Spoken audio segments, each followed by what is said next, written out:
Au TEP, comme d'habitude, j'ai profité pour faire un enchaînement de vidéos. Donc, dans cette vidéo, on va regarder, la thématique, c'est est-ce que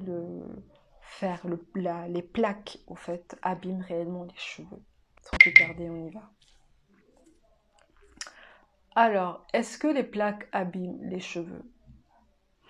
Et est-ce que le fait d'utiliser des protections, protéger ses cheveux contre la chaleur, les protecteurs de chaleur, est-ce que ça marche ou pas? Euh, Moi, j'ai une question simple à vous poser pour répondre à cette question-là. Est-ce que vous passeriez votre doigt, vous ferez des plaques à votre doigt? Est-ce que vous passeriez une plaque sur votre visage pour l'embellir?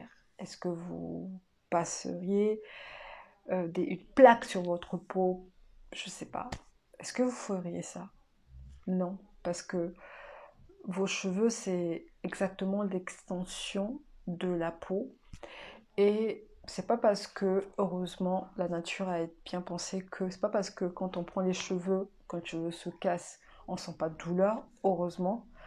Parce que le nombre de cheveux qui cassent, et si on doit sentir de la douleur parce que nos cheveux se cassent, croyez-moi que on va mourir de douleur. Donc c'est pas parce que vos cheveux ne peuvent pas se renouveler que passer une plaque là-dessus à plus de 200, je sais pas combien de degrés pour pouvoir la lisser pour quelque temps en plus, que ce n'est pas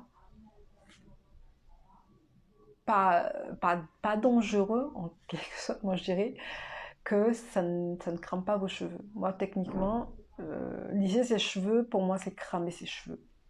Clairement, c'est cramer ses cheveux. Oui, on peut mettre des protecteurs de chaleur, mais comme je vous dirais encore, mettez protecteur de chaleur sur votre doigt et passez la plaque électrique sur votre doigt et voyez si ça protège ou pas.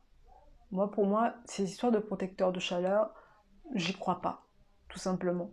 Parce que dans tous les cas, une chaleur de 270 degrés, à peu près, ou de 200 et quelques degrés pour lisser ses cheveux, ça ne peut que les abîmer. Ça ne peut que les abîmer. On va pas me dire, ah, c'est super. Non, la température, elle est juste monumentale. La preuve, quand on passe, la fumée qui se dégage et tout, c'est pour ça que je trouve complètement contradictoire le fait que les soins à base de kératine soient réalisés avec des plaques à forte chaleur. C'est censé réparer le cheveu. Non, soyons un peu logiques. En tout cas, moi, ça passe pas. C'est pas possible. Donc oui, les plaques abîment les cheveux. Même si vous mettez des protecteurs de chaleur, ça abîme les cheveux. Même si vous le faites une fois, si on compare l'état d'un cheveu initial qui n'a jamais été plaqué, un état de cheveux qui a été plaqué, vous allez voir la différence en perte de kératine. Voilà. Et en plus, si vous avez des cheveux fins, après, il y a des types de cheveux, on peut tout faire dessus. Pour que ça se dégrade, il faut des tonnes et des tonnes de choses. On n'est pas fait de la même façon. Il y a des cheveux fins, cheveux cassants, vous faites des plaques dessus, c'est foutu. Voilà. J'espère avoir Désolée, on a répondu. encore été coupé. Donc je vous disais que j'espère que j'ai répondu à cette question-là. Sinon, n'hésitez pas. Voilà.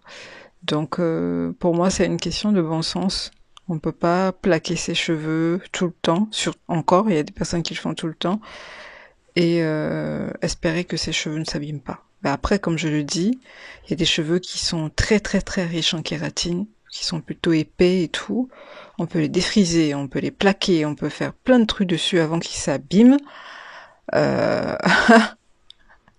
Ils sont costauds, quoi. Donc la plupart des cheveux ne sont pas comme ça. Donc voilà. J'espère que cette vidéo vous a plu. Si vous avez des questions, n'hésitez surtout pas.